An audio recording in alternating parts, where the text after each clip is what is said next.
everyone, and welcome to Toronto Apologetics. Really excited to have you guys along, and we welcome you to this live stream. Those of you who are watching Jihad Watch, Robert Spencer's YouTube channel, will know that David Wood was just on there, and he just hopped from there onto my channel, which I'm very thankful for. And so looking forward to a wonderful session tonight. Toronto Apologetics is a ministry dedicated to the defense of the Christian faith. We encourage you to subscribe to the channel and also to like and to share. And so without any further ado, I want to bring on the one and only David Wood, the Dizzle. David, how you doing, buddy? I'm all right. It's good to see you. I know you were on with Robert Spencer talking about jihad, and of course that is one of Robert's that's his main specialty. Yep. One of the best ever. Indeed. And so I just want to welcome you, David. Thank you for taking the time to be with us tonight. And it's always an honor to have you, David. And we sure go back quite a whiles, way back into the days of Nabil Qureshi. Yeah, that's way back in the day. Where'd we meet? We met for the first time in Dearborn. Yeah, in Michigan. That memorable year in which you and Nabil were arrested. My home away from home. Yeah, and with a couple of others. I think it was Dearborn. Yeah. Dearborn, Michigan. Yeah. I haven't heard a lot about Dearborn in a while. Yeah, the only thing I heard, David, on Dearborn is the Muslims there were really freaking out over the whole LGBTQ being taught in the schools, transgenderism, and they really raised up a stink. But as you know, the mainstream media will not report on that. If it was Christians, they would be talking about homegrown terrorists that the FBI would have to investigate. But because they were Muslims protesting against all this curriculum, they didn't really say much. You just said a boat. I can't help. That's my Canadian nature coming out of me there, David. We've all talked about this before, but years ago we're doing a show on the Trinity channel, and a jihadi called in and said, "So you guys are talking about Muhammad, eh?" Then he said he was going to kill us all and stuff like that. And, that's a clear giveaway, David. You know that the A at the end of a sentence is a clear giveaway that you're dealing with a bona fide Canuck, a bona fide Canadian. So, hey, is it true? Like, you guys are obsessed with Tim Hortons? Is that a real thing, or is that a myth? Yeah, it's true. Tim Hortons is the national coffee of Canada. It even outstrips Starbucks.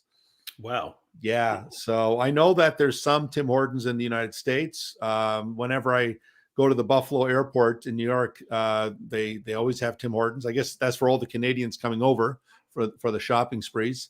But Tim Hortons, that is the nectar of the Canadians. Yeah. So how you been doing, David? Overall, how are you? How's everything? I mean, I could lie and say great, but no. Constantly busy. So yeah, I mean, take today. My wife wakes me up because we gotta take our son Paley for a bone density test and so on. And then my son Luke we usually make Luke carry Paley because Luke's he's 250 pounds of muscle, so he's good at carrying stuff. And Luke wasn't around, so I loaded Paley onto his wheelchair, and we went in, and interestingly, they had this interesting crane device to actually pick him up. But in my mind, it's like, hey, by the time you get this thing around him to where you can lift him, I could have lifted him. Anyway, then I'm sitting there in the room while they're doing this, editing my video. I get back, share the video, immediately record another video, and then before I could edit that one, then it was onto the live stream with Robert, and then as soon as that one's done, over here to you. So wow. I mean, it's a lot of stuff. I'm still doing a lot of stuff that I like doing and so on. Mm-hmm. It's just endless. Yeah, I hear you, brother. I hear you. which when I was younger, I mean, I could keep this up. I could keep this up Yeah. forever. And now that I get the older I get, now it's like, this is crushing me. I don't think I'm going to survive to 50. Yeah. Yeah. It's been a crazy number of weeks for me as well. Just a lot going on with work. And I don't know what it is, David. There's been a death spree. And I have a very large family. So we've just had a lot of people dying. And it's just been crazy. So, yeah, I guess the aging process really, it begins to add up. And we begin to realize that we're not as young as we used to be. We're not those spring chickens anymore. Yeah. And it's weird because I don't know what it's like built into my family culture. Yeah. Like, you're supposed to just burn out, right? You're not supposed to like be thinking, hey, I need to be around for my grandkids and stuff like that. It's like, Yeah. nope, just work yourself to death and burn out. Yeah. And Yeah. yeah. Yeah, I hear you, brother. So, David, tonight, the reason why I brought you on is I just want to talk about the collapse of Islam, and I also wanted to let our viewers know that if you have any questions for David or myself or both of us, please put a Q, capital Q, in the chat, and then we will get your questions. I don't want to hold Dave too long because he's a busy man and he's been on the go nonstop. So, David, just thinking about the collapse of Islam, I've just been noticing that. A lot of Muslims are coming to Christ. I hear a lot of news coming out of Iran, many Shias turning to Christ, and even here in the West, in the Western world. What do you think may be what do you think may be one of the contributing factors to the collapse as we see of Islam, the decline of Islam? What do you think may be one of those contributing factors? I can't give you one, but I can give you a bunch. Okay, sure. Well, I mean, you've been doing this for a long time, right? Like I remember years ago. I'm talking like 2000s. I mean, you were doing this like you were already established doing this in like 2007, 2008. By that time, right? By the time that yes, I started my debates with Shabir Ali back in 92, mm-hmm. 92, and then just kept mushrooming from there. So that is really, really old school. Yeah. But I mean, I'm sure you can remember if you go back to like 2005, 2006, 2007, it was compared to now very rare to hear an ex-Muslim who would acknowledge that he's an ex-Muslim, who's public about being an ex-Muslim. It was so much like that when me and Nabil back in the day were starting off thinking about what we were going to focus on, we were thinking that we might be much more effective insulating people from converting to Islam than trying to show Muslims that they need to leave Islam, because it seemed so different. I mean, I just spent 4 years talking to one guy. Right. 4 years. And so you're sitting there doing the math in your head. Wait a minute, if it takes like 4 years. And by the way, that was quick. I don't know what the statistic is now, but back then the statistic was for Muslims who convert to Christianity, on average, it was 7 years from the time that the gospel is shared with them to until they convert. The average was 7 years. So 4 years seemed like a long time, but it was actually fast compared to the average. So it was to the point where, I mean, do we really want to focus on winning Muslims to Christ when it takes so long? And then it all just shifted. And there's multiple factors. I mean, one of them is that back in the day, the world was pretty segregated religiously. You had Muslims over there, you had Christians over here, you had Hindus over there. But then you started getting immigration, where now you didn't need to go over to Saudi Arabia and possibly get murdered for preaching the gospel. Now you can walk down the street and run into Muslims. And so I mean, Muslims were you had people who were immigrating, but you also had Muslims who were coming over for school and so on. And for the first time in their lives, a Muslim student was away from home, and for the first time in his life, he's got some Christian friends now from class and so on. And so that really helped get a lot of things started.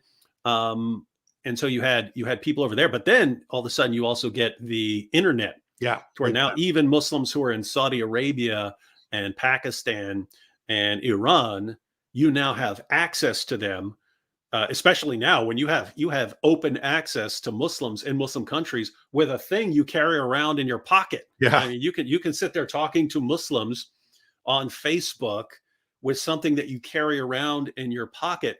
And so there's that. And then in addition to that, all of a sudden, after 14 centuries, we have open access to their sources.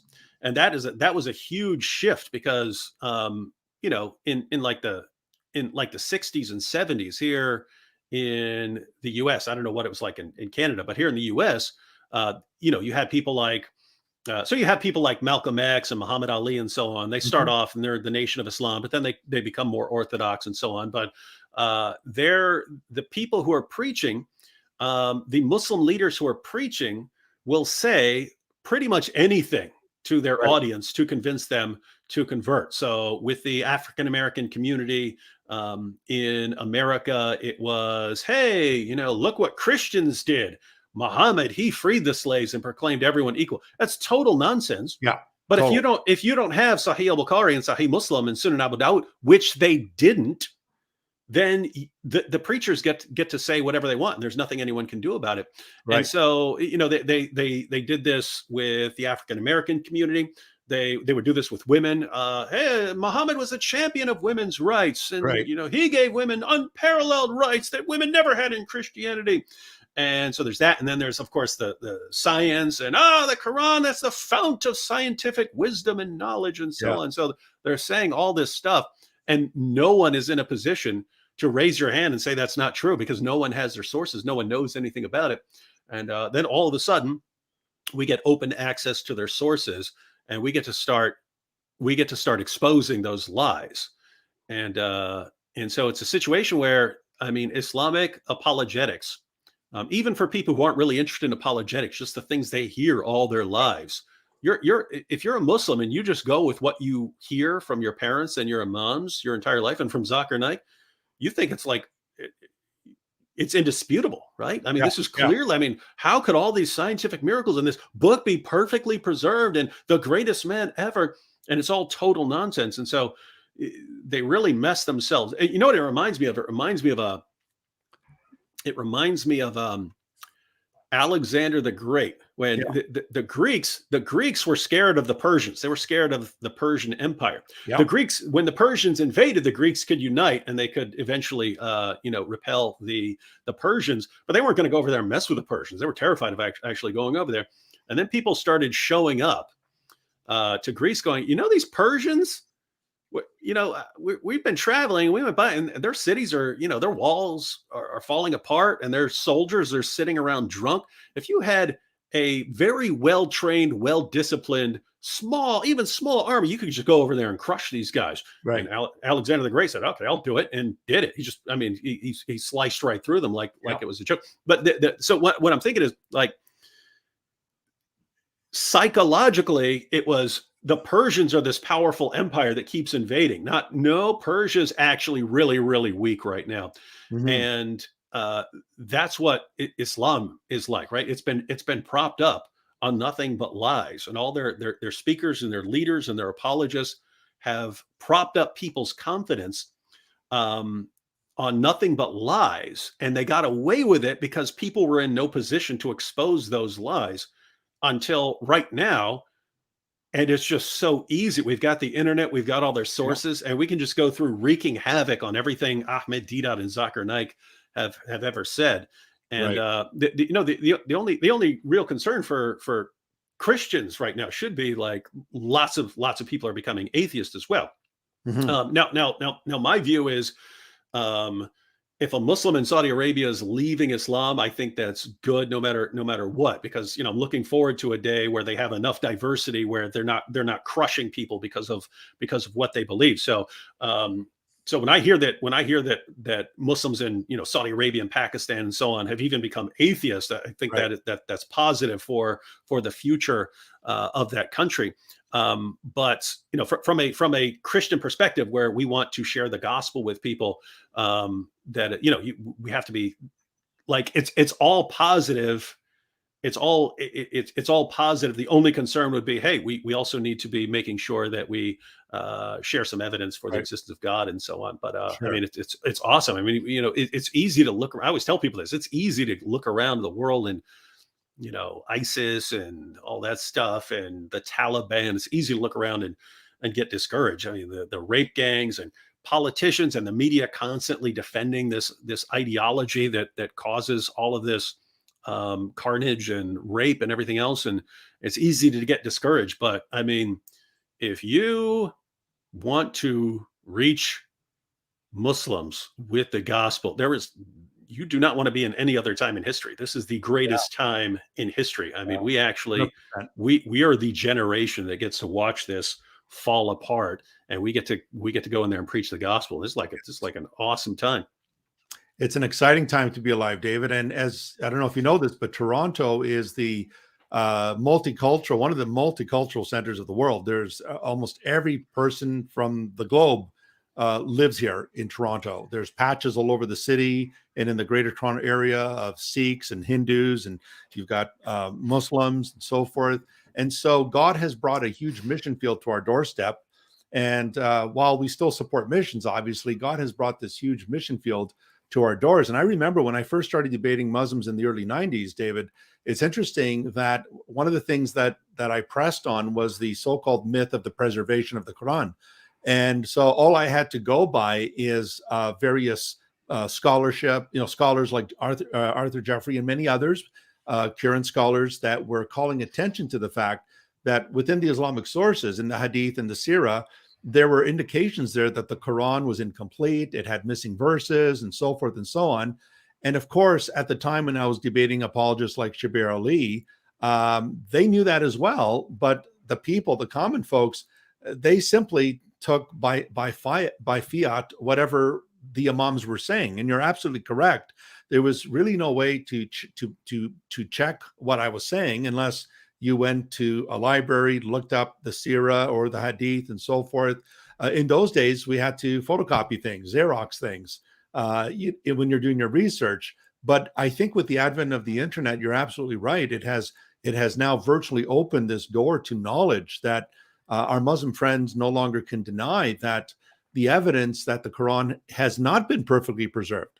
And this was the common mantra we kept hearing was, unlike your Bibles, which have been corrupted by the Jews and the Christians, and you guys removed references to Muhammad, our sources are immaculate. They've been preserved since the days of Muhammad. No difference, no jot, no tittle has been changed. And so now, with Yasser Qadi even admitting that there are holes in the narrative of how the Quran was compiled, he knows that we know, and he knows what academics know in this area. So I think that one of the reasons why Islam is collapsing is, I think, David, that Islam cannot tolerate being criticized, and there's many warnings in the Quran not to question the Prophet or Allah. It's not for a believer, man or woman, to question what Allah and His Messenger have decided on any given matter. And so to critique the Quran, to critically analyze it, to the Muslim is a huge no-no. So I think knowledge is power here. And I think that, as exactly like you said, David, I think the internet has just been a great leap into the light for many Muslims who are beginning to check out what you say in your live streams and so forth. So I totally agree that this knowledge, this exposure of these Muslim myths, I think, are causing a lot of Muslims to experience a crisis of faith. And David, just to be straightforward with you, I've been dealing with Muslims in Muslim countries, particularly women who are in a very, very vulnerable situation. And they have seen the abuses of various groups like the Taliban and others. And they have seen how ugly Islam is, to the point that not only have they rejected it, but they've come to a saving faith in Christ. They look at Jesus and see how beautiful he is, how different he is. So I think you're right. I think that the internet has been a huge boom for us and for our Muslim friends who are seeking to know the truth. And so you can check out Sahih al-Bukhari, you can check out Sahih Muslim, Ibn Majah, or whatever hadith you want to search. It's right there. It's available. And so that whole myth about Muhammad liberating the slaves and liberating women, that is just absolute, that's mythology. So I totally agree with you, David. It's actually made our jobs as apologists much more easier. Mm-hmm. And couple of things there. I mean, you talked about how people, people in Muslim countries are seeing what Islam actually is like, and they're rejecting it. But we point out that this avalanche of apostasy, we didn't come up with that. That's a Muslim complaint, right? It's their leaders running around in panic mode talking about this avalanche of apostasy, and it was one of the Muslims who was complaining about this. Estimated, I think he said he estimates that 5% of the population, even in Muslim countries, are closet atheists. They're scared to say anything. And then there was one Muslim, not even a terribly popular Muslim, Asadullah Ali, who says that he personally has met hundreds of people who are pretending to be Muslims. And he's talking about people who've memorized the Quran, people who are in madrasas and so on, who don't believe it. They're just, they're scared of what their community will say or do in response to them becoming unbelievers. So they continue pretending to be believers. And so, yeah, all the way around the world. But you were talking about the myth of the preservation of the Quran, and it's so shockingly ironic. Once you read the Muslim sources, it's so amazing that you go through the Muslim sources, and the Muslim sources make it sound like a total disaster of trying to preserve the Quran. Like they did the best they did the best they can, but entire chapters were, because they tried to rely for a while on memorization, and it was a disaster. Entire chapters were lost. Hundreds of verses were lost from one chapter because the people who had them memorized died in battle. And so it's a Muslim myth that, that you had hundreds of people in that first generation. They all had the Quran memorized. And so there's no way to bull. It's nonsense, right? They tried memorizing it. The people went out into battle. A bunch of them died. And not according to me, according to Muslim sources, massive parts of the Quran were forever lost because the only people who had them memorized died. And then you have issues like, Aisha's sheep eating verses of the Quran and so on. You have all these issues. And then their apologists who know these things, who know what's in their sources, but they know their followers and non-Muslims don't. So they get to go around spreading this myth of perfect preservation, not one letter's difference anywhere in the entire history of the Quran. So they're going around saying that. And then what's even more amazing, their books, their sources, the Quran and the Hadith affirm the inspiration and the preservation and the authority of the Jewish and Christian scriptures. Right. And yet they're going around saying, the Bible's been corrupted, when it's the exact opposite. And after you've read the sources, you look at this and wait, they're saying their book's been preserved and our book has been corrupted, when according to their sources, their book was repeatedly changed and ours has been perfectly preserved. And they're going around spouting this. I mentioned earlier when me and Nabil were sort of getting started off, and we were talking, what do we want to focus on? And he said, if you wanted to focus on one point, his view was focus on preservation of the Quran. And I thought it was ridiculous. What are you talking about? You got jihad, you've got the messed up character of Muhammad, you've got all these other issues, because I'm not thinking in terms of perfect preservation being this super important point. Whereas for Nabil, that's something that really, really bothered him, because given I have no experience of what it's like to be raised with this myth of perfect preservation and then to find out that it's false. Whereas Nabil has experienced that. And so someone who's actually been through that, you've been told all your life, my book is perfect, not one letter's difference anywhere. And then, you find out that it's a complete lie. What it actually does is it flips a light switch on. Wait a minute. All these guys, the Sheikh Yasser Qadis of the world, they told me perfect preservation right down to the letter. And yet they knew it wasn't true. Yeah, they knew it wasn't true. And I have video clips of Sheikh Yasser Qadi when he's speaking to a popular audience. In other words, average people and non-Muslims. He's telling them perfect preservation right down to the letter, not one letter's difference in the history of the Quran. That's what he's telling them. It's total nonsense. And he knew it was total nonsense. We know he knew it was total nonsense because we also have videos of him around the same time where he's talking to what he called students of knowledge. These are Muslims who are going to become scholars. And he knows they're going to they're going to find this stuff out. So he tells them that, yes, in different parts of the world, there are different Qurans and they have different words and different letters and so on. He's being honest with them. And then what happens is it starts spreading in the Muslim community that Yasir Qadhi actually doesn't really believe in the perfect preservation of the Quran. Then you have Muhammad Hijab. He comes up with this brilliant idea. Well, I'll just get him on here and he'll explain exactly what he means and he'll clarify this. Right. When it's like the two worlds of Yasir Qadhi suddenly collided, right? Yeah. He's got his scholarly persona where he knows about the actual history of the Quran. Right. And then he's got this public persona where, yes, perfect preservation right down to the letter. And then he gets on here and gets called, hey, tell us exactly what the reality is and what your views are. And he knows he's in trouble. He can't say, of course there are different Qurans in different parts of the world and all these changes. And yes, it was a big disaster trying to preserve the Quran.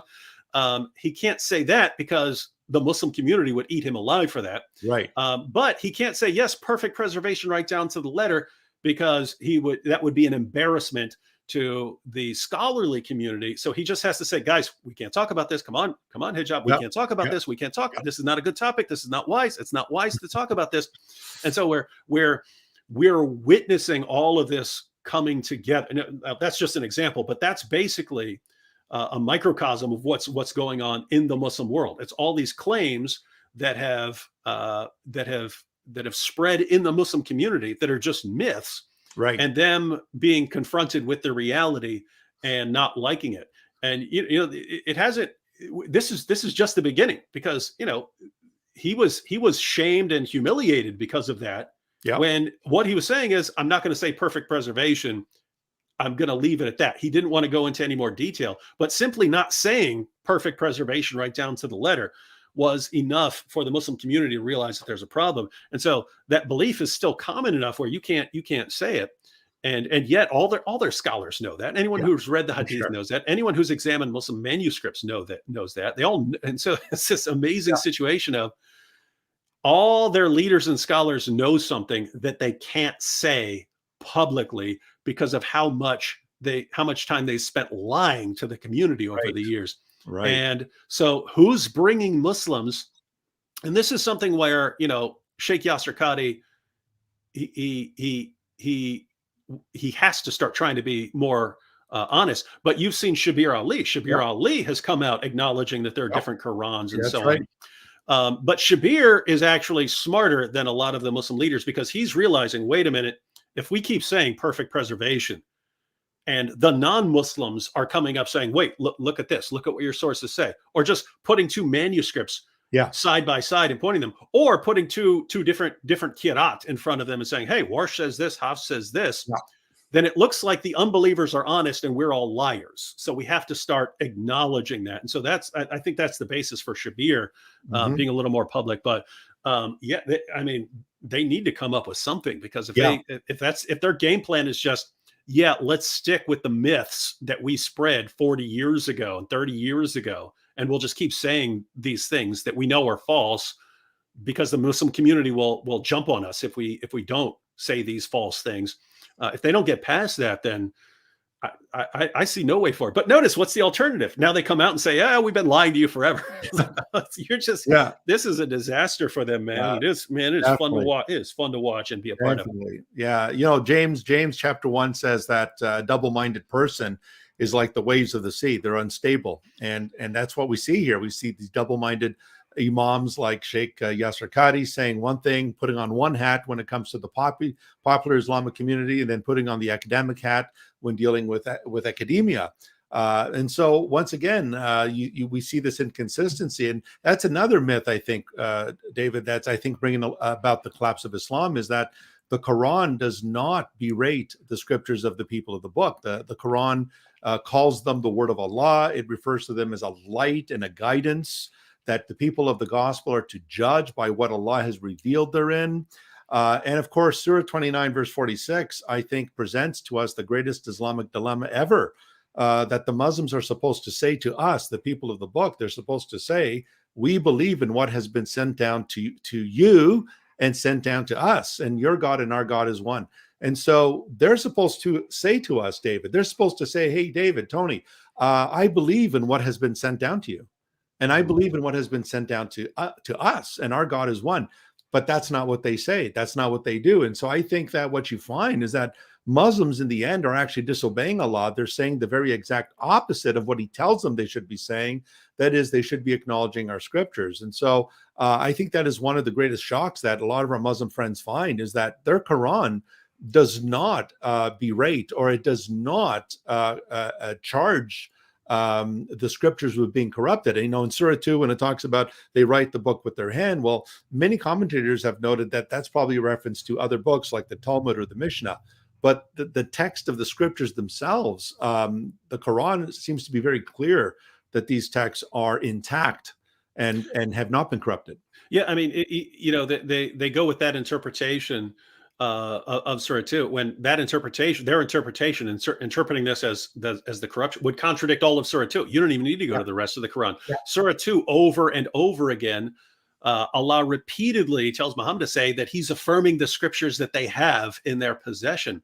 And just a few verses after 279, it condemns Jews for thinking that they don't have to obey all the Torah and that they can pick and choose. And so it's this amazing situation where you have these, there's only a couple of verses that they go to say, you see, the Quran affirms the corruption of the scripture. When, if you read those passages in context, if you look at what they meant to Muhammad's followers and you compare it with what the rest of the Quran said, you could never in a million years get that interpretation.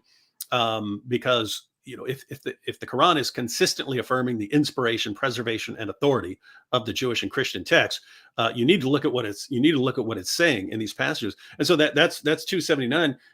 The other most popular one they go to is in Surah 3, where it says that they twist the scriptures with their tongues. And they go, you see that? It's saying your scriptures have been corrupted. No, it says twist it with their tongues, right? Yeah, and if you're saying that means the text has been corrupted, aren't there Muslims who twist the Quran with their tongues? Aren't there Muslims who twist it with their tongues? And so does that mean the Quran's been corrupted? And then they say, no, not the Quran. But I mean, the amazing thing is, I mean, according to the Quran, I mean, the Quran says that the Torah and the gospel are still authoritative for Jews and Christians, and that Christians and Jews have to judge by the Torah and the gospel. As you point out, we have no ground to stand upon unless we stand upon the Torah and the gospel. That's what the Quran says. But the Quran was authoritative over Muhammad himself. I mean, the Torah and the gospel were authoritative over Muhammad himself in the Quran. Surah 10, verse 94, Muhammad was having doubts. And Allah says, if you're in doubt about what we have revealed to you, ask those who read the book before you. So it's Christians and Jews. Now, that makes no sense if we have a corrupt book. If we have a corrupt book, it makes no sense to say, hey, Muhammad, if you're doubting your revelations, go make sure they line up with their revelations. Right. It will make no sense if we have a corrupt book. And so it's just an epic disaster. And again, in the 70s and 80s, Christians didn't know what's in the Quran. So if a Muslim comes up and says, our book says your book's been corrupted, no one's in a position to correct that. If they go up and say, there's only one copy of our book ever, it's perfectly preserved right down to the letter, no one's in a position to respond to that. But all of a sudden, we're in a position where we get to expose these lies and this nonsense. And it's just it is a fun time. It sure is. And then something like the death of Jesus, the crucifixion, in Surah 4, 157, when it says they crucified him not, nor did they kill him. And then it goes on to say, and those who are in doubt thereof are full of conjecture. Well, Christians have never been in doubt about the death of Jesus. All Christians have affirmed the death, burial, and resurrection of Christ, which is the heart of the gospel. The only ones who are filled with conjectures, David, are the Muslims. I mean, the Islamic sources say, it was Judas Iscariot. No. It was Simon of Cyrene who ended up on the cross. No, it was a rabbi. No, it was a Roman soldier. And then you've got the Ahmadiyas, the swoon theory, and Shabir adopts that. And as well. Shabir. Mm-hmm. Yeah, that Shabir adopts that Jesus really was on the cross. He was nailed to the cross, but he swooned. He passed out on the cross. The only people I find, David, that seem to fit the bill of Surah 4, 157, chapter 4, verse 157, are the Muslims. They're the ones who are filled with conjectures. Yeah, because you can go to the entire scholarly world. It doesn't matter if you're conservative Christian, liberal Christian, Jewish scholar, atheist scholar, agnostic scholar, everyone acknowledges that as a historical fact. You could take the scholars that Muslims love to go to if they can find some quote they can use from some people like Bart Ehrman and so on. They regard the crucifixion of Jesus as one of the best established facts of history Absolutely. at the scholarly level. So you're right. I mean, like Muslims are saying the unbelievers are the ones in a state of uncertainty and conjecture when we're all in total agreement and it's a historical fact. But Muslims can't figure out what in the world's going on. Yeah. And they'll acknowledge that. You can line up 10 Muslims and get 10 different views of what happened to Jesus. And the Quran says that Muslims are the ones with certainty. And this is silly stuff. Yeah, it sure is.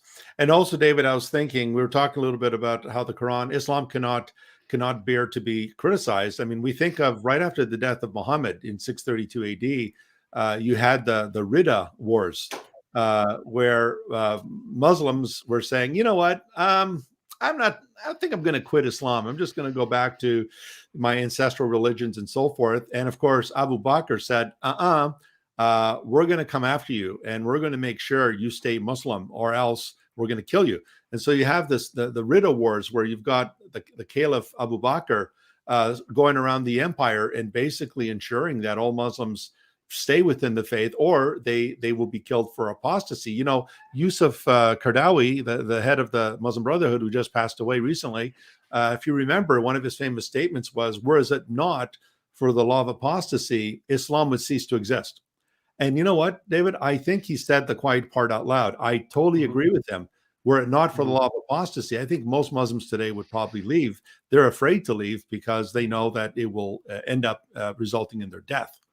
No, it would. I mean, it would have ended very early on. I mean, as you know, just going to Abu Bakr, if all these people were allowed to leave Islam and wouldn't be killed for it, they tried. They were trying to leave Islam, and they were put back into their place. But I mean, Muhammad was great at coming up and, hey, what do you like? It's the same thing we talked about what they do today. Hey, whatever you like, that's what Islam teaches to get you to convert.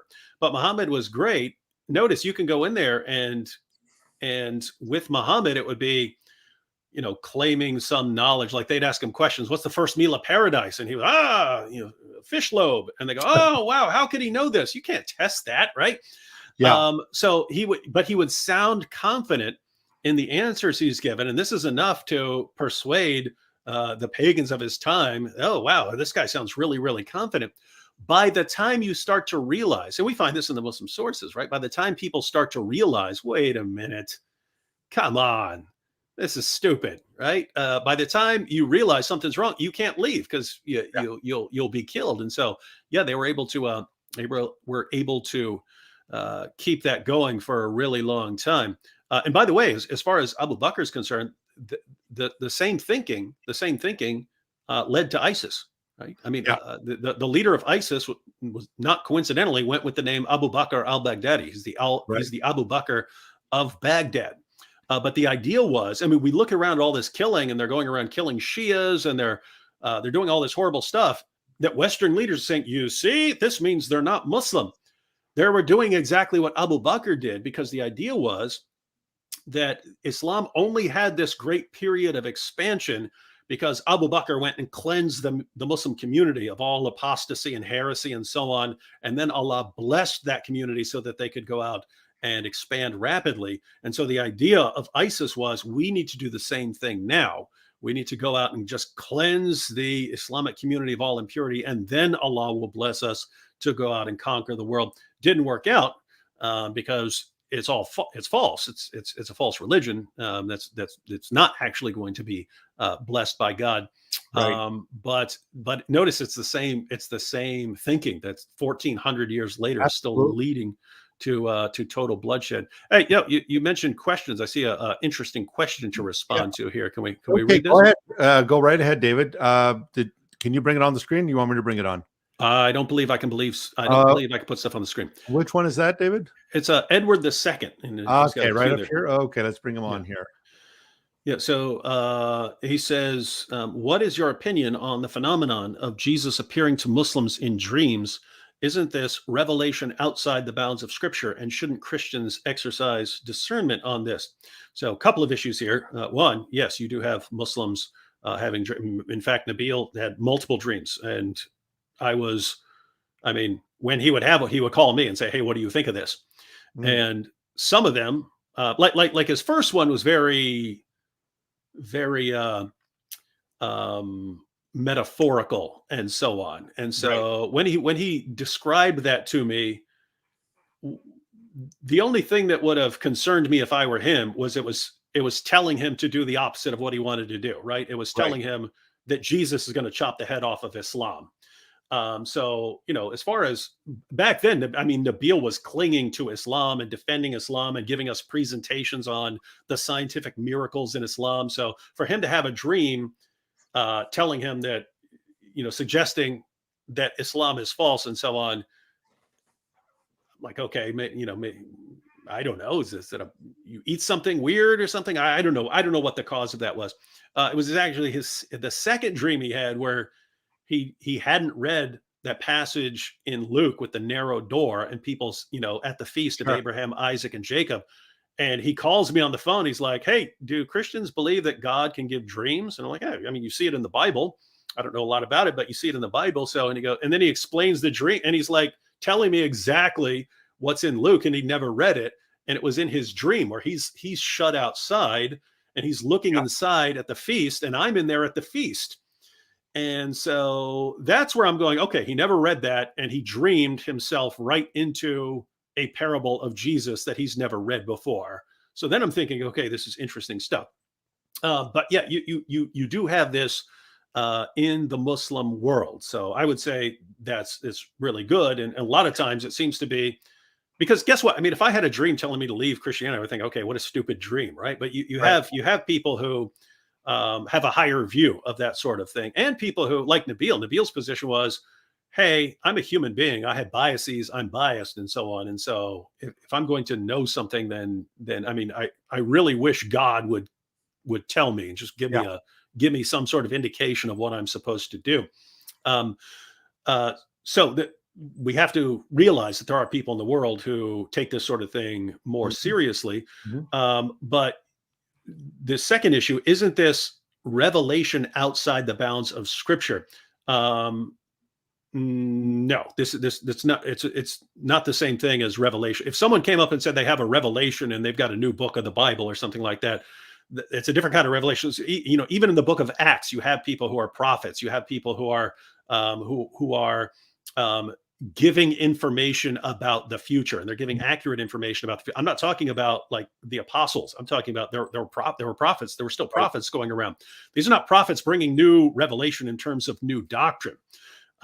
So no, I don't think you can use that as a response to it and say, but this is new revelation. It's not revelation in the sense of like a new Bible coming along. With that said, saying shouldn't Christians exercise discernment on this, that's absolutely correct right there. Because I mean, if you're saying, hey, this person had a dream and we're not going to exercise discernment, my goodness, that's how cults get started, right?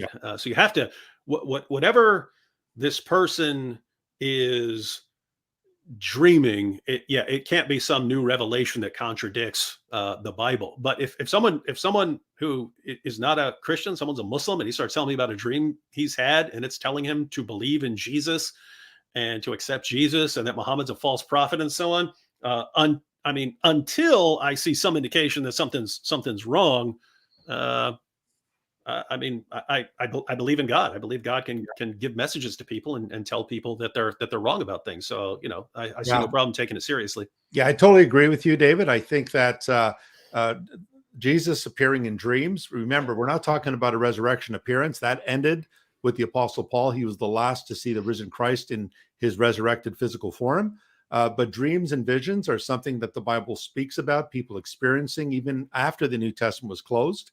And the important thing to realize is that God is absolutely sovereign. He can do whatever he wants, when he wants, how he wants. And there are cases where Muslims have come to faith in Christ through these visions or dreams. I've met some of them. They suffered greatly. They wouldn't have gone to prison and lost their wife and children just because of a weird dream that they had. These dreams really affected them. There are hoaxes as well. There are people who've made themselves very rich, writing books about going to heaven and seeing Jesus, and Jesus appearing to them in dreams, and they become very lucrative, very rich. We're not talking about those. We're talking about bona fide experiences where the Lord has, in many cases, revealed himself. Now, by revelation, what David doesn't mean, and I certainly don't mean, is we're not saying that, if David got a dream from God, then now we're going to have the book of David, chapter 3, verse 16. We're not saying that we're going to have a 67th book of the Bible. The canon has closed. Inspired scripture has ended. And so what we're trying to say here is that the Lord, whenever we use our discernment, we test everything by scripture. And so, like David said, if Nabil had a dream about some wide door or wide gate, well, that goes against what scripture says, that narrow is the way that leads to life, and few find it, but broad is the way that leads to destruction. So what we're saying is this: absolutely, Edward, if that's your name, Edward II, if there is a claim that Christ has appeared in a dream of some sort, we do need to test it by scripture. How do we know it's from God? When it comports with scripture, and when that person becomes a follower of Christ and glory is given to God. God receives all the glory. That is a good indicator that what we're dealing with is a real thing, a bona fide experience. Yeah. We have another question here, David. Rick, Soldier of God. What Quran verses or hadith prescribe killing blasphemers or say that it's halal? Google only leads to articles by New York Times and other claiming it's not Islamic. Yeah. So you have, you have to actually go through the Muslim sources, but you have a passage in Sunan Abu Dawud where a man kills the mother of his children for speaking against Muhammad. And Muhammad shows up. At first, there's a dead slave girl, and it's who murdered this girl. And then the man says, well, yeah, I told her to quit making fun of you, Muhammad, but she wouldn't. So I stabbed her to death. And then Muhammad says, hey, no retaliation against this man. So it was perfectly acceptable. In Ibn Asaq, there's a passage in Ibn Asaq where Muhammad is conquering Mecca, and he gives a list of people. So Muhammad's conquering Mecca, and he's saying, hey, don't go on a killing spree. Don't go on a killing spree. Everyone, this was my city. I don't want to go on a killing spree here. But he gives a list of people that were to be killed, even if they went and were clinging to the Kaaba and so on. And you look at the people who he named as far as people who have to be killed. There were several of them on that list who all they did was make fun of Muhammad, right? And he couldn't take it. And it had clearly been bothering him for years. And now he had power over them. And so he was saying that they have to be killed. So it's more along the lines of understanding that Muhammad is the pattern of conduct in Islam. And so when he's going around killing critics and so on, that's supposed to be the rule. In fact, there's a hadith where someone made fun of Abu Bakr. Someone made fun of Abu Bakr, and his companion said, hey, should we kill this guy? And Abu Bakr said, no, that was only for Muhammad. In other words, someone makes fun of Muhammad, yeah, we kill him, but not me. I'm not that important. And so it was understood by then, hey, someone makes fun of Muhammad, yeah, that's a death sentence. And what's ironic too, David, is they can make fun of Allah, and you can get away with that. You can get a couple stripes, but you mock Muhammad. In Pakistan, you've got the blasphemy code law where you can be imprisoned and eventually killed. So it's quite interesting that we hear Muslims say, we don't worship Muhammad. We're not like you Christians. You worship Christ. We don't worship Muhammad. And yet the penalty for blaspheming Muhammad is on a far greater degree and scale than that of mocking Allah, which seems to indicate that Muhammad is either greater than Allah or is at least on par with Allah. And by the way, I was told that in the first class I ever took on Islam. So when I was an undergraduate, my degree, I was a double major in biology and philosophy, but in philosophy, it was philosophy with an emphasis in religious studies. So I was taking classes on various religions and so on. And I believe it was the same year I met Nabil. I was taking the Islam class, which was taught by a Muslim professor, and he was the one who was pointing that out. He said wherever he was from, I think it was from Pakistan, but he said they had a saying: "Say it about God, but don't say it about Muhammad." Right? And so he was pointing out, and he wasn't agreeing with it. He was just saying this is how it is. That you could even say something negative about Allah, and you'd be okay. But if you say it about Muhammad, then there's going to be violence. And it's just amazing that they can be so idolatrous and not pick up on it. Yeah. Yeah. And in the Bible, isn't it interesting, David? It's the exact opposite. In the Bible, Leviticus 24:16 says, whoever blasphemes the name of the Lord shall surely be put to death. And so the penalty in the Old Testament was for blaspheming the name of God, blaspheming God, for claiming to be a prophet, speaking in the name of the Lord, and those prophecies not coming to pass. And so the Bible seems to have the highest view of God's honor and name, whereas in Islam, and again, this is what really gets me, is that they don't like the term Mohammedan. In the old books, we used to refer to Islam as Mohammedanism. And we don't like that term because it insinuates that we are worshiping Muhammad. But it certainly seems that way. And when you look at the Shahada, David, as you know, the you have the conjunction there, the conjunction "and," which is basically placing Muhammad on the same level with Allah. And this is why the Quranis reject that. In fact, the Quranis think that the Shahada is blasphemy, the way it stands today. It is. I mean, it is. It is mind-boggling. You could take a group of Muslims and show them some other group. If that group were bowing down to a big cube, I mean, you could replace the Kaaba with anything and show a ton of people bowing down to it, and Muslims would immediately recognize this as some pagan idolatrous nonsense. For some reason, nope, it's just our direction of prayer. Well, notice they're saying, it's just our direction of prayer. You could do that with anything, right? But yeah. If I said, okay, here's a new direction of prayer, we're all going to bow down to this cup, they would recognize, hey, if we're all bowing down to this cup, we've got a problem here. They would recognize that if they saw any group in the world climbing over each other to kiss a rock, they would recognize it immediately as paganism. But nope, our prophet did it, so it's pure monotheism. Yeah. And then you get to Muhammad. They literally talk to Muhammad during their prayers. Yep. They speak directly to him. And yet, you go back to the time of Muhammad, and they would grab his saliva and rub it all over their bodies. If he bled, they would drink his blood and so on. And you can't get more pagan than that. No. And yet it's the religion of pure monotheism. Yeah. I've wanted to make, you can actually look. I haven't made a video on this yet, but I've been wanting to, this sort of replacement paganism of Muhammad, because you're familiar, of course, with the story of the satanic verses, where Muhammad goes out to his followers and tells them it's actually okay to pray to Alat, Alusa, and Manat, these three pagan goddesses, because they're like birds. They'll carry your prayers up to Allah. So they're like these bird goddesses. And as long as you understand that Allah's the main God, then it's okay to have these intermediaries and intercessors who are going to carry your prayers up there, right?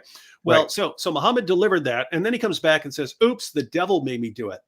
But later, when he's talking about the Quran, he describes chapters of the Quran as flocks of birds who will intercede for Muslims on the day of judgment. And so he's talking about Surah Al-Baqarah and so on as these flocks of birds who intercede for Muslims. Now, so think about that, right? One, you've got the idea that the Quran is eternal, but Muhammad says that the Quran will appear as a pale man. So the Quran can appear as a pale man.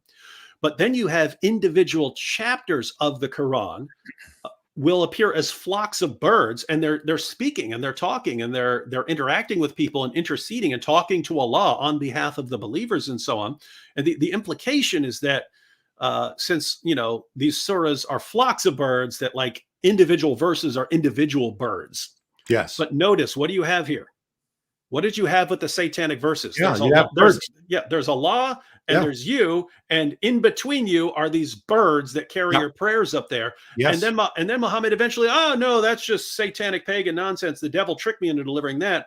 But let me tell you about the Quran, because these chapters of the Quran, you know what they are? They're like these flocks of birds in between you and Allah, and they intercede for it. It's like it's the same exact pagan nonsense. Yeah. But all you're saying is it's not a goddess, it's living personal Quran verses. Yeah. Like that somehow this is wild stuff. Well, man. David, it's like in Zoolander, it's the same look, the same calendar, but the same pose, right? And also the stone, the black stone of the Kaaba, one day it'll speak, it'll have a mouth, and it will testify about before Allah about those who smooched it and kissed it. And so even Omar had enough sense to know that when he went to do the Hajj, and mind you, David, the Muslims were doing the Hajj and circumambulating the Kaaba with the idols still in there. And the Caliph Umar, he went there, and he himself said when he approached the rock, the black stone, Umar said, I know that you're nothing but a rock, but if I did not see the messenger of Allah kiss you, I would not kiss you. So it goes back to the point you made, David, that the reason why they do it is simply to imitate the prophet. He did it. And so if he did it, it must be good enough for us. Okay, let's go on again with some questions. And then I don't want to keep you too long, David. In debates, how would you balance your focus on the Islamic audience chest thumping rhetoric equals winning, or the Western audience chest thumping rhetoric equals losing? Who gets more of the focus? Yeah, so very early on in my debates, I was trying to be very reasonable, and I was thinking about the Muslims that I knew, right? Very nice Muslims like Nabil's family and so on. And so when I would debate, I'm thinking about them, and hey, I don't want to hurt their feelings. And there's these Muslim ladies in the front row and stuff, and they're nice people, and so I wanted to get the information across to them, but I didn't want to be a jerk about it. And so I would present the information, and I would say, okay, so, this is something that bothers me here. And I would talk about Aisha, and I would talk about Muhammad's hypocrisy, and I talk about Muhammad taking the wife of his own adopted son, but I was doing it very, very gently and so on. And afterwards, the Muslims walk out, he's so weak, he doesn't believe what he's saying. And it was after a couple debates where I went and I presented the exact same information, but I did it totally differently. I was just like, how can you believe in this? My goodness, and I presented the exact same information. I just presented it in a more, mocking tone and so on. But I kept a smile on my face. So it was a good time. So I wasn't like angry. Yeah. And then the Muslims were walking around. I was, he's destroying our religion. I was thinking, wait, is that all you're looking at? You're just looking at you're looking at how I present it and so on. So then for a while I was, I could be a pretty big jerk in debates and so on. And then eventually, I'm not saying be like this, but eventually, like in more, past 5 or 6 years, it's just, whereas 12 years ago, it's like, I have to go in and crush their religion and humiliate their guy and so on. Now I've come to regard all of that chest thumping as like a weakness in their community. So you need to be aware of it, and it's good if you can, thump your chest too and so on.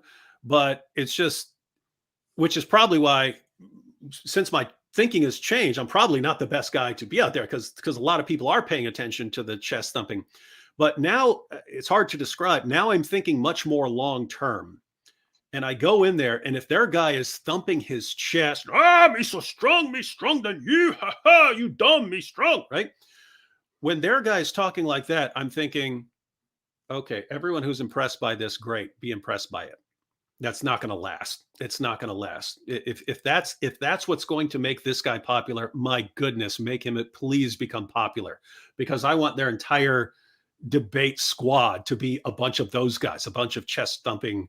About me strong. I want those guys representing your religion. So now it's more of I'm willing to put myself out there as a target for guys to thump their chest at, and to boost their egos if it's a certain kind of guy. If it's someone who's like narcissistic and who is going to get some attention, and then it's going to go to his mind, and then he's going to thump his chest even more and get even more aggressive as the Muslim community cheers him on even more.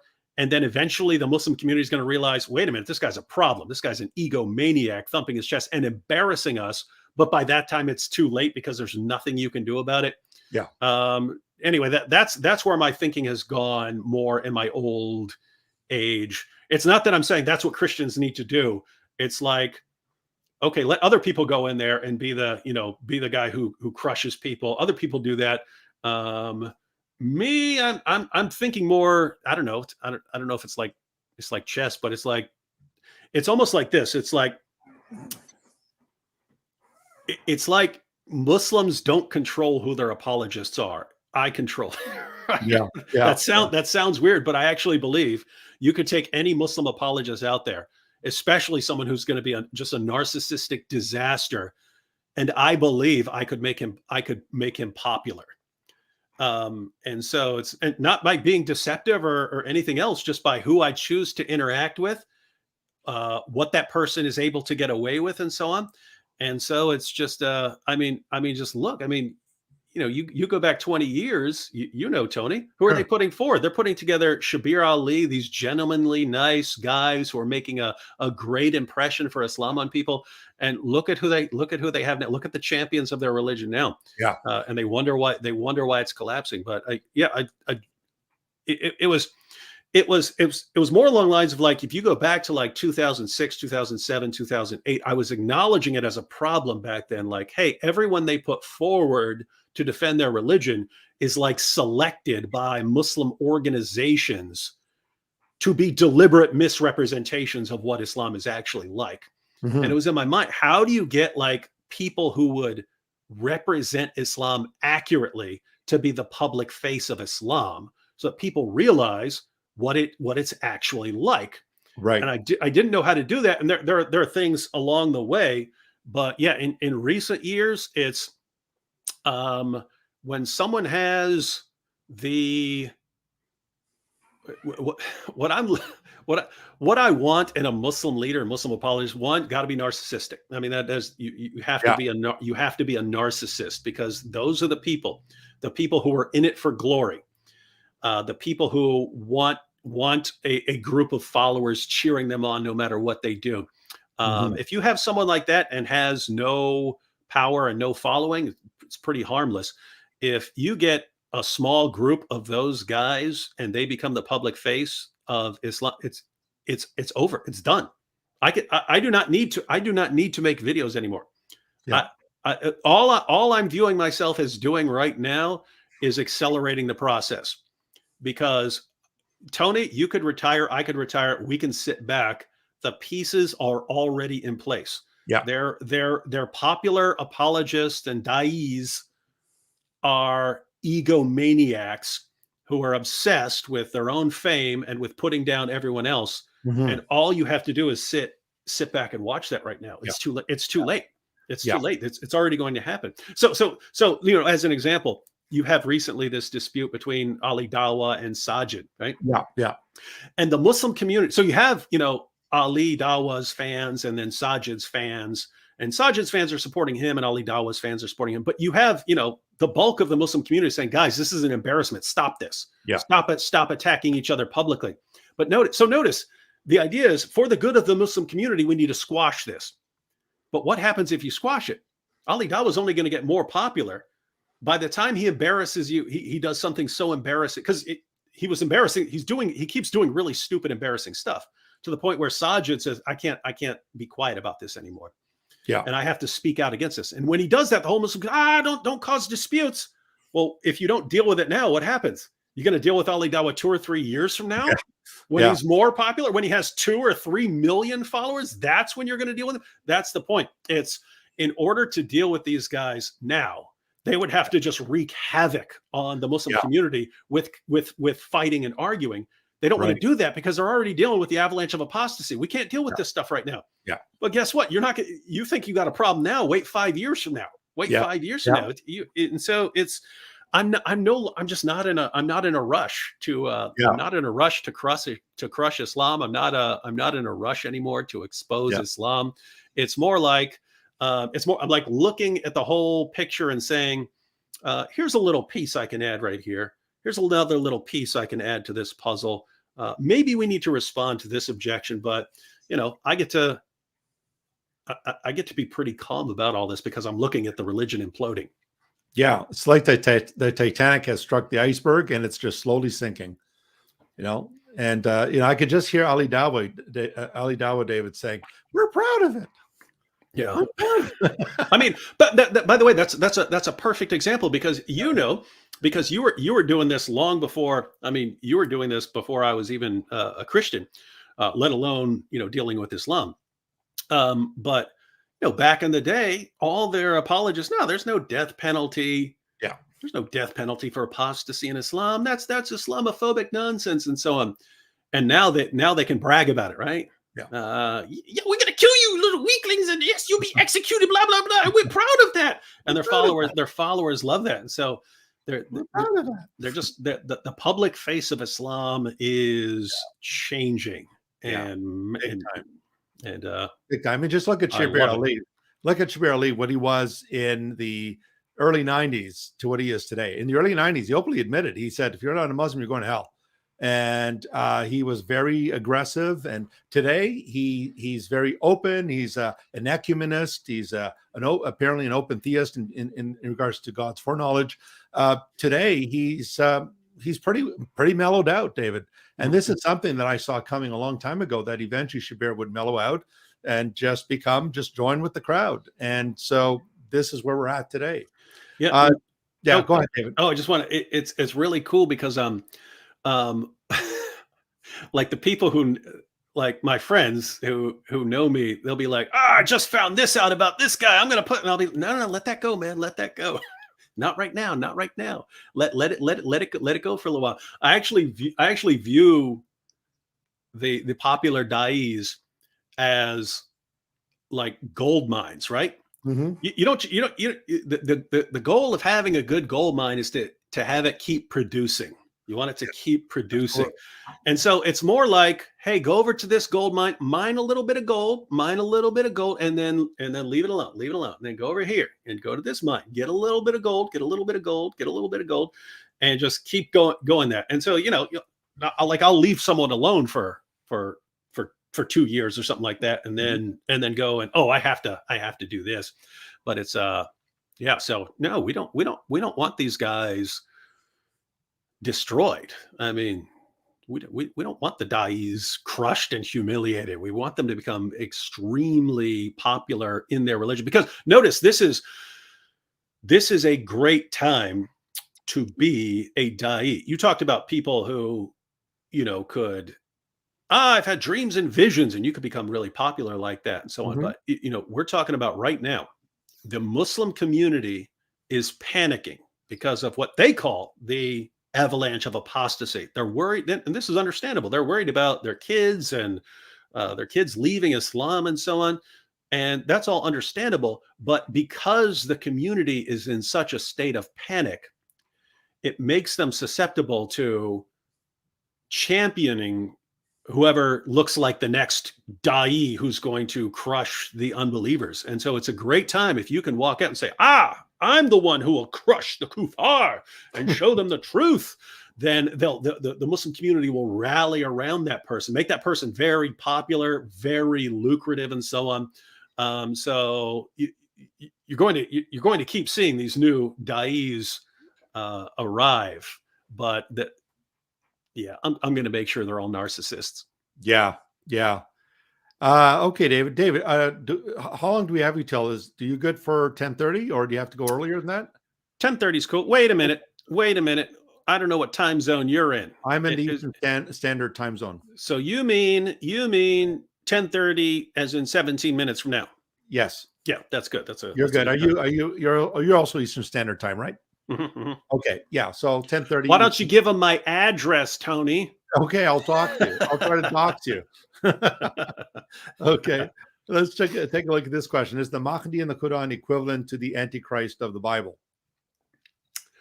I have to. That's one of the areas I've never studied a lot is end times prophecy in the Bible or in the Quran. So I could give you my limited views, but I'd rather not even talk about it because I'm thinking, okay, I don't like to talk about stuff that Yeah. I haven't Yeah, really studied. But I'll take a jab at that, David. So, Edward, the Mahdi in the Quran, the Mahdi and the Antichrist are two different figures in the Quran. So, in the Quran, Jesus comes back and he fights a figure called Al-Dajjal, which is the Arabic term for the Antichrist, and he will kill him at the gates of Lud. And he is described in some Islamic sources as having a protruding eye. He's a kind of a bit of a freak from a Marvel comic world, I suppose. The Mahdi is a figure that comes after Jesus. So Jesus comes, destroys Christianity, kills the pigs, destroys the crosses and so forth. And then he wages war against the Al-Dajjal, the Antichrist. And then the Mahdi is the guy who kind of comes on the scene and he caps everything. He's the final restorer of all things. All of creation reverts back to Allah. Everyone becomes Muslim. The universe is Muslim. And so the Mahdi is, if you will, the perfecter. He's the guy that writes the last chapter and brings a total end to everything. So that's basically the eschatological view of the Mahdi. He is considered distinct from the Dajjal, from the Antichrist, and he comes after Jesus because Jesus, remember, he fights and eventually dies. He never died according to Sunni Islam. And then he comes, he dies, and then he's buried next to Muhammad in Medina. So he's going to be buried next to Muhammad. And then the Mahdi is to appear, and then he's the guy who sums it up. So hopefully that has helped answer your question, Edward.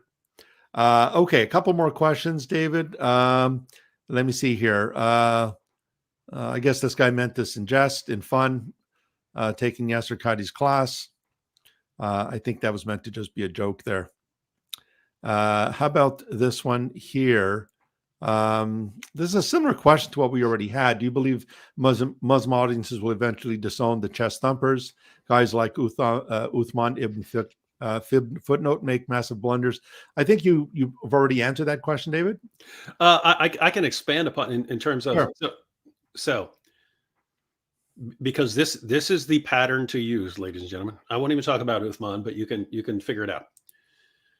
If you're going around, you're looking for who should be in a position of prominence in the Muslim community based on how much damage that person is going to do 5 to 10 years down the road, right? Once this person has a big following and so on.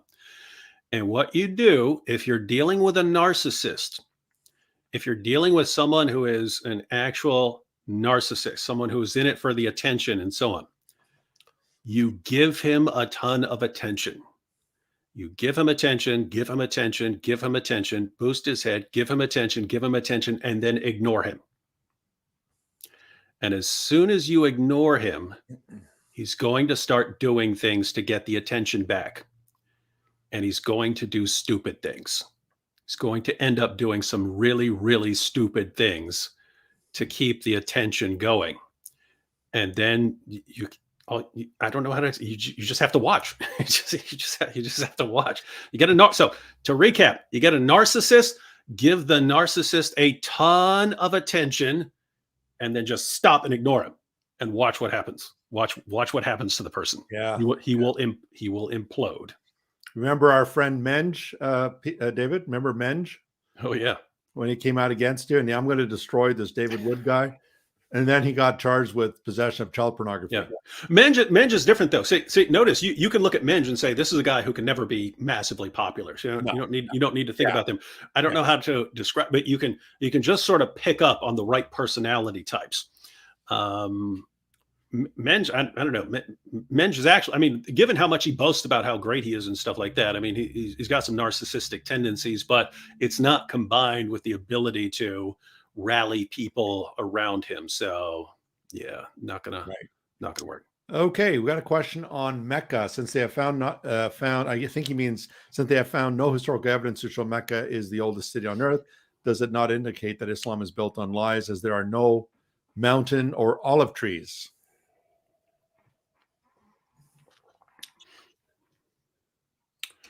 Um,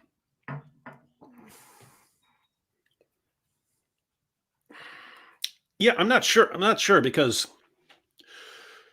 I don't know how you'd prove that. So, since they have not found historical evidence that that Mecca is the oldest city on earth, is this some sort of problem? And I would have to say not. I mean, if you're talking about details that are supposed to be in the area, I mean, it would be in my mind that the world can change over time and things can get covered up by natural disasters and so on. So it's not a situation where you're always going to know exactly what to expect and so on. So I mean, just in other words, just imagine how much stuff has happened where there's no evidence for it anymore. The Mhm. evidence has all been just washed away or buried.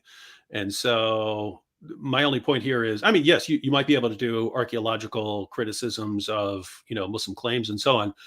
I just think there are way more powerful things to point out about Islam as far as problems. So, but that I have to say that is an area I have never taken that approach. So there may be more to it than I'm aware of. But yeah, Yeah. I think the question of the oldest city on earth. I mean, every group makes their special claims. I mean, the ancient Chinese believed China was Middle Earth.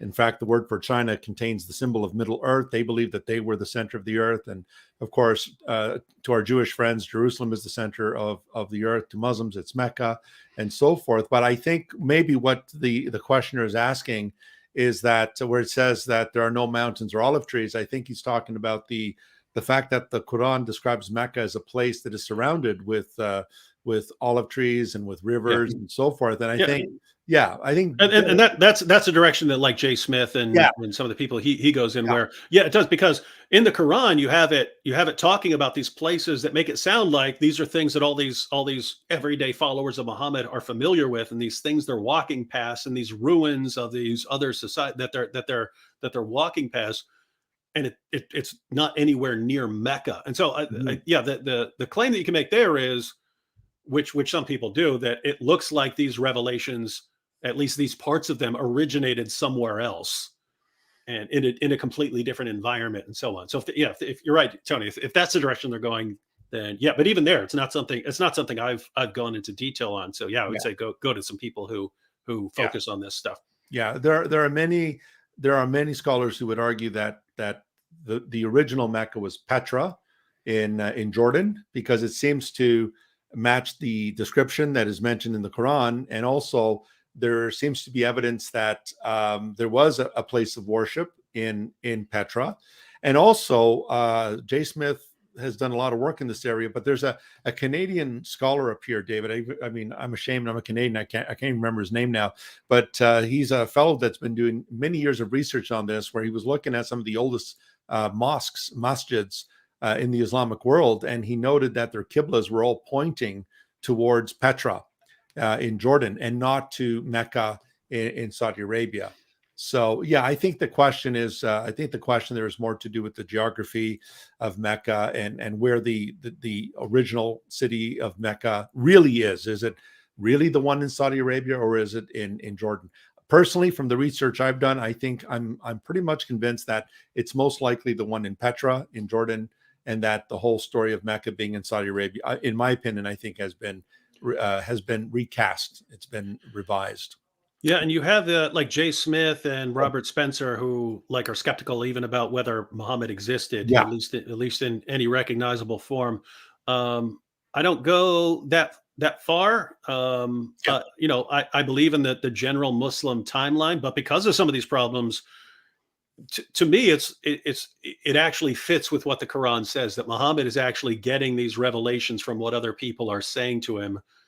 And so I think he's just jumbling together a bunch of stuff, and it it yeah. doesn't it doesn't work Yeah, very and well. in Surah 17, David, there's the whole night journey where Muhammad is said to go to the farthest mosque, from this mosque to the Al Aqsa, the farthest mosque, and they claim it's in the Temple Mount in Jerusalem, but in Muhammad's day there was no mosque on the Temple Mount, Mhm. and so a lot of it seems to obviously, I mean, and even the story itself, as you know, David, the night journey, there's different versions of it. So one says that Muhammad was lying in bed next to Aisha, and she noticed he was breathing heavy, and that his spirit left his body, and so it was more of a visionary experience. So there's no doubt in my mind. I think that there's been some editorial work that has been done, particularly with Surah 17.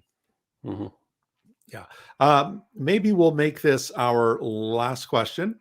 David, are you making any extra YouTube channels? I know you have 3 currently, but are there any extra, possibly a channel shared with Apostate Prophet? I don't know about sharing it. I mean, as far as YouTube, the idea is that if my content is divided up among 3 channels, then the banning doesn't stop everything. It doesn't grind everything to a halt. But once these 3 channels are up and running to where I'm posting consistently, which, given some other things that are going on in life right now, is difficult, but it'll happen. This just so you know, this always happens. This is a regular occurrence that a bunch of stuff happens that sort of derails making videos consistently, periodically. But once these are running smoothly, no, I'm going to be focusing more on expanding to everywhere. In other words, I've hired people to, all right, when I post this on YouTube, you chop it up, put it on Facebook, put this over here on TikTok, put this over here on Instagram, and so on, and it's going out for there. And then when it gets banned over there, no problem, delete it, start over here. So yeah, I'm good with 3 right now, and then sort of expanding onto everywhere else, and then that should be good for a while. Although, I mean, I'll be working with AP definitely in the future. It's one of my good friends. Okay. Dave, we got about 3 minutes or so, or 4 minutes. So let me quickly get more in here. A couple of more questions just came in. Edward II, can a Christian who does not know the Quran or Islam in death be effective in sharing the gospel with a Muslim? Yes. And Edward II, I would encourage you to read Tactics, the book Tactics by Greg Koukl. That is great for being able to have discussions with people, and you don't have a ton of knowledge on the topic, because it focuses on asking the other person questions and what the meaning of the claims is, and what basis the person has for believing those kinds of things. And it allows you to sit back and say, hey, I don't know a lot about that. Notice there's no shame in that, right? I mean, if a Muslim came up to you and said, hey, I don't really know anything about Christianity, could you have a discussion, you clarify some things for me or something like that? You wouldn't look at that and say, ha ha, you idiot, you don't know about Christianity. You think it's cool that this person is actually having a discussion and asking some questions. And so it's the same situation. Whereas if you're talking to a Muslim and you're not being a jerk about it, and you're asking questions, then lots of Muslims are gonna be totally happy with that. And if you're asking them, and so I read Tactics after I sort of already had my own way of interacting with Muslims, but it was very similar. And I would tell people to start off with what I call what questions, like, what do you believe about God? What do you believe about the Quran? What do you believe about the Bible? What do you believe about Jesus? What do you believe about Muhammad? And so on. And I don't at that point, if it's an initial conversation with someone that I'm going to be seeing again, I'm not going to be offering criticisms unless the person invites them. I'm just going to be asking them what they believe, because that's going to give me information about what the person believes. Then I'll find out where this person's at on a variety of issues. But at some point I will transition to why questions. So why do you believe that about the Quran? Why do you believe that about Jesus? Why do you believe that about Muhammad? And then you start getting the person's reasons for believing certain things. So notice at that point, like, suppose you're talking to a Muslim, you ask what he believes about this, what he believes about that. And then you say, why do you believe that? And he says, because the Quran's been perfectly preserved. Now, notice, once that person gives you his specific main reasons for believing something, now you don't have to be an expert in all of Islam. You have to go do a little research on that particular claim. And notice, if you've had a nice conversation, that person says, because, the Quran has to be true because it's perfectly preserved. Perfectly acceptable, no shame whatsoever in saying, I've never studied that before. Would you mind if I went and looked into this and then came back to you if I had any further questions? Your average Muslim thinks that you're going to go and find that the Quran's been perfectly preserved if you go research it, right? But that's not what you're going to find. That's not what anyone's going to find if they actually research it. So you would then go research that person's particular reasons for believing in Islam. You are going to spot some problems because all the reasons for believing Islam are really, really bad. You're going to find some problems. Then you go back. And even then I would start asking questions like, I would keep asking questions like, hey, you said, perfect preservation right down to the letter. I was looking this up, and what do you do with this? I was wondering how you interpret this passage right here, which talks about, Aisha's sheep eating these verses or something like that. It could be all kinds of things. And guess what? That Muslim who just told you perfect preservation, he's never heard that before. You're giving him completely new information. He's never heard that before. But notice you're not attacking with it. You're asking for his perspective on it. What do you think about this? And I wouldn't even put pressure on him. I'd say, hey, if you want to go look this up, do a little research, talk to your imam, talk to a sheikh or whatever, and get back to me. That's great. But what you'll end up doing is you're basically doing his research for him. He believes all these claims that he should have researched at some point and never has. He just accepted them. So you're going out doing some of the research for him, bringing it to him, because he's not going to hear this from his leaders. He's not going to hear this from his sheikhs. He's not going to hear this from his imams. He's not going to hear this from his family. He's got to hear it from you. And so you basically keep the discussion going, and then he goes out and tries to, start learning, figuring out responses, but the information keeps getting in his head. And what you're looking for eventually is this light switch moment where, wait a minute, everything my leaders have told me that was supposed to keep me confident about Islam, now that I'm looking into it, because this guy, I'm finding out it's all complete nonsense. And the light switch moment is, wait a minute, if they've been lying to me about all of this, what else are they lying to me about? I can no longer have confidence in what they told me. Therefore, I need to study all of this for myself. And once a person reaches that point, hey, I can't just mindlessly trust what I heard from Zakir Naik. I need to research for myself. That person is on his way out of Islam. Yeah, I totally agree with you, David. That has also been my experience, and we learned it from the best, right, David? I mean, if you look at Jesus in the Gospels, what was his methodology of engaging people? If you notice, he questioned people. He asked people questions, and he made them think. And then one question would lead to another. And so we are following the way of the master. That is how he taught us, that we engage people with logic and with truth, and we engage them by making them think, not just by making these broad statements like the Quran is the most preserved book in the world, et cetera, et cetera. So I totally agree with you. And David, this is the very last question. Oh, wait. I wanted to respond to one quick comment. Okay, which one? Ibrahim Rahman. Rahman. Yeah. He says the man that tried eating the Quran. So it looks like what he's saying is, you say you're going to ask questions and so on, but first of all, I didn't try eating the Quran. I did eat the Quran. I ate the Quran. I ate a surah of the Quran in Arabic, right? But I also tell people, hey, if I'm interacting with a Muslim and we're having a conversation, that I'm not going to eat the Quran. I'm not going to pull out a Quran and, I'll show you. Ibrahim, why did I eat the Quran? Follow the discussion from earlier. What did you have here?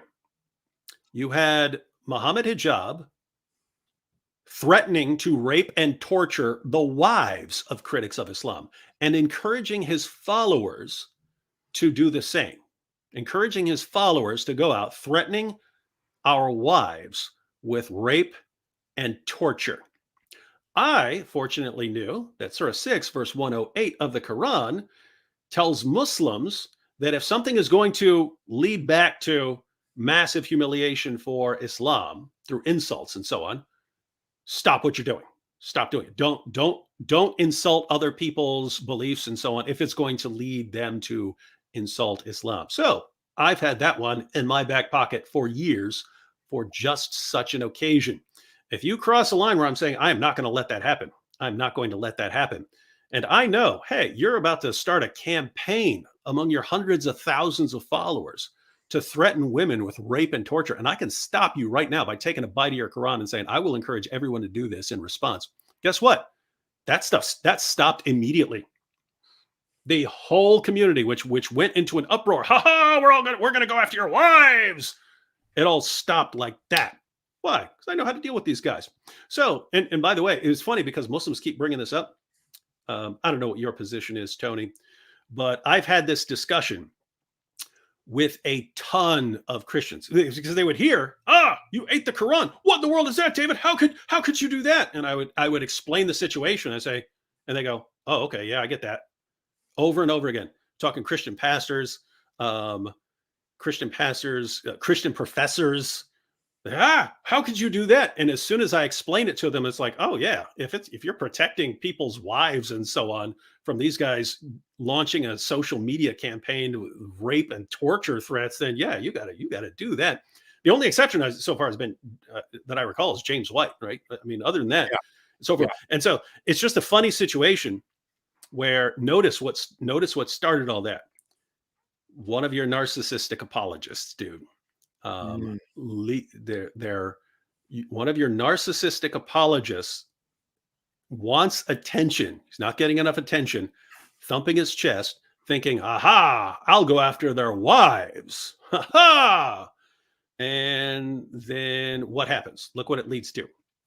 And so, Ibrahim, yes, if your heroes are going to target women, to attack women, 100 times out of 100 times, I will stop you from doing that. And if I have to eat the Quran or do whatever, I'll do it, because we don't care about your book. We don't care about your false book that calls us the worst of creatures and orders you to violently subjugate us. We do not care.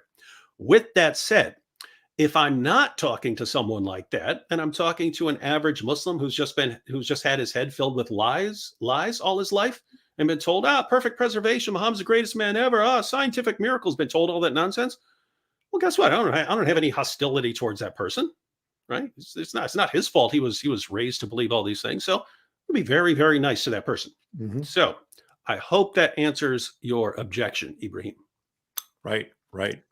Well, David, here then is our final question. This is from Islam Mentira o Verdad, Lie or Truth. Do you know some Spanish apologetic channels? I didn't find anything, I think is what they mean. I'm not sure what, Jorge Gil, he works with Frank Turek's ministry and so on. Yeah, I'd check that out because I have no familiarity. It's not something I study, but I have been saying for years to basically people who are interested in Christian apologetics and come from a Hispanic background or something like that. I tell them, guys, that the door's wide open there. So I'm sure there is apologetics content in Spanish, because I know there are people who do that and put out books and so on. But I have to say, if you are a Christian apologist who knows Spanish, the door is wide open. In other words, there aren't enough people doing it. So if you wanted to jump into that niche, that is wide open. Even most Christian apologists are perfectly happy with you using their material. In other words, if you're a budding Christian apologist and you want to put out content, most Christian apologists would say, hey, take any of my content you want, translate it, use it as your own, right? Like me. If anything I've ever said you would like to use, you do not need to give me credit. D Wood doesn't care. Translate it, give it as your own material, and a lot of other Christian apologists would be fine with that as well. So yeah. But by the way, if anyone's in the chat who is familiar with where to get good Spanish apologetics content, please share that. Yeah, if you know that, please do share it. Yeah, and I totally agree with you, David. Same here. I've had a couple of friends put out stuff in various languages, in Polish and different languages from my videos. So if you guys are gifted in translation and you speak a different language, by all means, please do so and use it for the glory of God and for the expansion of the gospel. So absolutely. So Don't see anything so far in the chat. Yeah, don't see anything there. But yeah, sorry. We wish we could help you a little more in that area. But I'm sure if you do some searching, I think you might be able to find something out there. Okay, and David, I know you don't want to hear about why you quit YouTube, because I'm sure you've heard that ad infinitum, ad nauseum. And I've explained it repeatedly in multiple videos and multiple live streams and stuff, and still, and people still, I haven't watched any of your videos where you explain it. I haven't watched any live streams, but I want you to repeat it all right here. That's right. That's right. Well, folks, I just want to thank all of you guys for giving up your Wednesday evening to be with us. And I also want to thank my dear brother, David Wood, I've known for many, many years. Love him and his family as well. Love the wonderful people. And so, folks, continue to pray for David and his family. Pray for his ministry, that the Lord would continue to use him as a blessing, and to lead our Muslim friends to the light of the gospel of Jesus Christ. We don't do this for the good of our health. We do this because we love Christ and we love the gospel. And the gospel is the only hope for sinners in this world. So we just thank you so much, David, for being part of this evening. It's always good to be with you, brother. Always good. So thank you again, David, for giving up your time. Yep, good to be here. So, folks, thanks again for joining us. If you haven't done so already, we encourage you to subscribe to Toronto Apologetics, like the video, share it, and continue to pray for us that the Lord would use us to expand and use his word to set people free around the world with the gospel of Jesus Christ. So thank you again, everybody, and we'll see you next time, God willing. Bye for now.